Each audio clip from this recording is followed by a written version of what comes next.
The top story we are tracking here on DD India News are India slams Pakistan at the UN Human Rights Council, accusing Islamabad of bombing its own people and misusing international forums to level baseless allegations against New Delhi. Joining us is Dr. TCA Raghavan. Dr. Raghavan is a former Indian High Commissioner to Pakistan and Singapore. He's an accomplished author to boot. His second of 3 books is titled The People Next Door, The Curious History of India's Relations with Pakistan. High Commissioner, welcome to DD India News. Good to have you join this discussion. Now, first, an Indian diplomat blasts Pakistan's lies on Jammu and Kashmir, citing its persecution of minorities, bombing of civilians in Khyber Pakhtunkhwa, and suppression of democracy. And then, an Indian representative of an NGO by the name of EcoFawn highlights the Pakistani plot behind the Pahalgam terror attack, urging nations to dismantle cross-border networks and financing channels. What did you make of India's double-barreled offensive on Pakistan at the UNHRC in Geneva?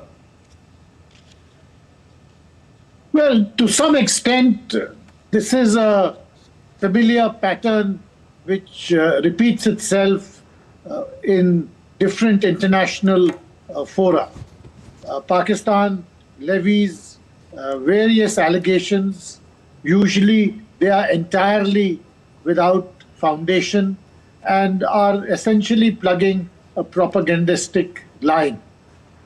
India responds. I don't know what value we should attach to these tactical skirmishing. Pakistan's adversarial mindset with regard to India is well known. I don't think we need to educate international opinion about it. I think most people are conscious about the reasons why it indulges in this kind of behavior. But as I said, this tactical skirmishing, whether in the UN Human Rights Council or in other international platform, this has a repetitive pattern to it, which frankly leaves most people exhausted and left wondering as to what should be the trajectory of events in South Asia. Let me ask you a related question, Dr. Raghavan. Now, do you think the world in general and the UN in particular is simply paying lip service to the issue of terrorism? And doesn't that in a way expose the limits of multilateralism and bodies such as the UN? I mean, India proposed what is known as the Comprehensive Convention on International Terrorism way back in 1996, a full 5 years before the 2001 terror attacks in New York City. And yet, here we are. You're quite right. But I think the larger point which we have to accept is that the global war on terror, something which began with the US as an alliance leader and the leading alliance partner, taking on terrorist groups and radical groups across the world, that phase of global history is now over. Countries led by the US have become much more transactional in how they view instances of terrorism or terrorist groups. I think while we may condemn this development, while we may not like it, but the fact remains that global history is now on a different trajectory. And the global war on terror as we knew it, that phase is now over. We have to come to terms with a new reality, even as we confront the challenges posed by terrorism in South Asia and in our own neighborhood. All right, and talking about Pakistan, Dr. Raghavan, the Indian statement referred to Pakistan's economy being on life support. For the benefit of viewers joining us from around the world, just how bad is Pakistan's economy? Well, the Pakistani economy underwent a very sharp dip between 2021 and 2023, when inflation was out of control. The Pakistani rupee depreciated very, very rapidly. And most of all, they faced a very, very severe balance of payments issue. This downturn in the economy had coincided with a larger crisis in Pakistan because of political uncertainty, a dramatic rise in national security incidents and acts of terrorism carried out by the TTP, by cataclysmic floods. But to some extent, since 2023, and especially in 2024 and 2005 and 25, the economic situation stabilized, which is not to say that the Pakistan economy is out of the woods. It faces major structural problems, and unless those structural problems are addressed, its basic fragility will remain. But certain stabilization is now evident in that inflation has come down, the depreciation of the rupee is no longer taking place at the same pace, and the balance of payment situation has stabilized. So there is a short-term stabilization, even amidst a longer-term structural crisis and major headwinds in a medium-term and long-term sense which the Pakistan economy faces. But as you say, Pakistan is not out of the woods yet. Now, on another point, Dr. Raghavan, what can you tell us about the condition of minorities in Pakistan, the systematic persecution of Shias, Ahmadis, Hazaras, Hindus and Christians? Well, that is not a new development. This has been part of Pakistan's contemporary history for a long period of time.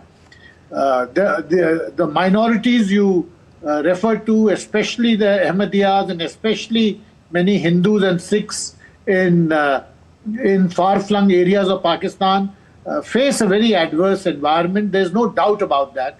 But that in itself is not a new development.